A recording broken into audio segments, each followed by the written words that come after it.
Hey, everyone, and welcome to the Mark Prater podcast, where our aim is to connect our global family of Sovereign Grace churches with our executive director.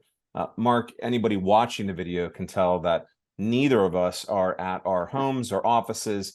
If you're watching the video, I may or may not be in witness protection right now, shrouded Right. in darkness. But you are definitely not at home, and you are not even in the States. Where are you? No, I'm in Warsaw, Poland, attending really the first extended Sovereign Grace Church's Europe Pastors Retreat. And it's been a wonderful week so far. We started on Tuesday and we end tomorrow. Dave Taylor is here, our Director of Global Missions, who's helping to lead this. And the primary guy leading it is Ed O'Mara, who has really just began to take some leadership in Europe. Ed represents one of 6 countries, different European nations that are at this retreat. So Ed and Giuseppe from Italy. We have a number of brothers from Belarus, from at least 3 different cities in Belarus. We have brothers from England, obviously, and then we also have brothers from the Czech Republic and Turkey. So it's just been wonderful to see, and Poland. I forgot Poland because we're in Warsaw. We have brothers from Poland as well, and it's just been really a wonderful week. The purpose of the retreat is really just to begin to build those churches together in a wonderful partnership that we all share in Sovereign Grace, and they desire to have a partnership based on relationship. And so this retreat, there's just been a lot of time for guys just to spend time getting to know one another and praying for one another. We had a moment yesterday where one of the pastors from Belarus was just sharing an update that was a difficult one because of some opposition actually he's facing. And I don't know, there was a dry eye in the room. We were all in tears, and we just took time and gathered around him and prayed for him. So it's just moments like that that build us together relationally, sharing meals together, giving updates, praying for one another. So that is happening. It's been wonderful to watch. Also to establish obviously the partnership theologically. Dave and I have done some teaching, which has been wonderful, and I just couldn't be more pleased with how these brothers are beginning to just say we're going to do gospel ministry together here in Europe. And so it's just exciting to watch. I can't believe I get to be a part of it. And there's a number of stories I could tell from this week, but maybe I'll save some of those for a later podcast. Sounds like a wonderful time. It is so encouraging to hear about at this first European gathering, this retreat. I know we've been doing things in Europe for a while, but not like this. How it's broadening and expanding to include a number of other countries is very encouraging to hear. As you interact with this group of men, what are your impressions? What has stuck out to you? Well, I think one of the things that stuck out to me is that these are gospel men. They understand gospel centrality, and they want to be on gospel mission. And being on gospel mission in Europe is not an easy thing, because I think every country where we heard updates, there is probably less than 1% of the population are Christians, and probably less than a 0.5% in many countries are actually born again committed believers.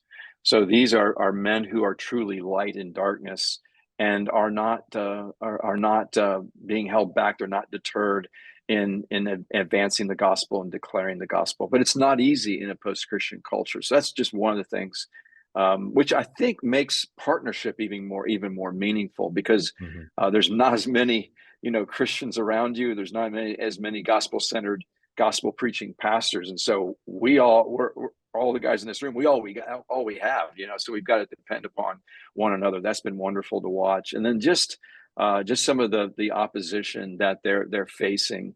A story from one of the brothers yesterday in Belarus, where he's just facing real opposition because of changes even made recently by the Belarusian government that just make it much harder to do gospel ministry in that nation.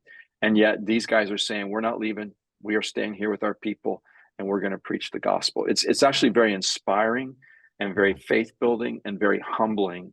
And I think it's men like that that are going to continue to shape and change Sovereign Grace for the better in terms of just understanding what does it mean to do ministry, not only in a post-Christian culture, but a post-Christian culture where there's real opposition that pastors face. So that's been wonderful in many ways. And then just to hear about churches that are interested in becoming candidate churches or church plants that we have planned. One of those is the Czech Republic. Vince Corpus, who's an American who'd been in the Czech Republic, came back, was in the church in El Paso, and then was released just to come back to the Czech Republic. He's been back for a little over a year. His family seems to be doing well, and he's beginning to gather a small group where they would like to plant a church, hopefully in the next year, in Prague, Czech Republic, and then also in Poland, right here in Warsaw. There's a couple of guys that are here and are beginning to gather a small group. I actually met some of their small group members this week, a group of about 12 to 15 people that are forming a base from which I believe the First Sovereign Grace Church in Warsaw, Poland will be planted sometime in the next year or two. So that's been very, very exciting as well. So I could just spend time giving a lot more updates and stories, but it's a reminder of a number of things for me, just big picture. Our God is a God who saves people from every tongue and tribe and nation. Yes. And the power of the gospel is not stopped by ethnicity or national boundaries at all. It reaches all people. And that I think the other thing that I'm reminded of is that our little small, and we are small denomination, is getting these opportunities to partner with like-minded brothers. And these guys, they are Sovereign Grace guys. They laugh a lot.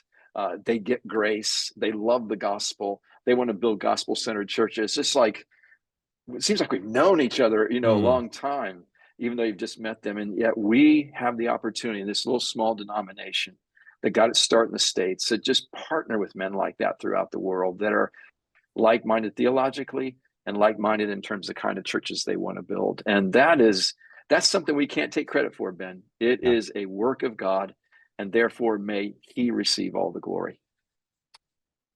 Amen. That is an excellent update. I've had the honor of getting to know some of these guys that are looking to join Sovereign Grace that are in Europe, and these are choice brothers. These are wonderful pastors. These are courageous men, and what an honor it is for us to be able to explore official partnership with them in Sovereign Grace churches. So thank you, and Dave and Ed. Go ahead. Let me say one other thing before we go ahead, because I want to mention this because Matt Chapman was in your pastor's college class. Yeah. So Matt Chapman and Peter Bully are here from Bristol, England. And so I extended my trip so that I could go back home through England. I'll be in Bristol over the weekend and preaching at Matt Chapman's church, just to encourage of that church. So a shout out to another Ben Krebs, a fellow PC student. That's right. And me and Matt Chapman survived an earthquake together. Oh, so yes, I didn't know that. Yeah, that's a story. Where for was the another earthquake? Time. I was in Gaithersburg. There was an earthquake in the DC area in 2011. So yes, we survived together, and there's just a bond there that could be broken. But no, it is a joy to hear these updates. And so thank you and all the guys that are involved with serving the men gathered there and the teaching and all of that. It's wonderful to hear. So thanks for the update, Mark. Looking forward to hearing on the other end of all of what happens this week about what God's doing. And thank you all for watching or reading. We'll see you here, Lord willing, next week. Bye for now. Thank you for watching. If you have questions or comments, Mark would love to hear from you. For more videos like this, hit subscribe on YouTube or by email at markkprater.com.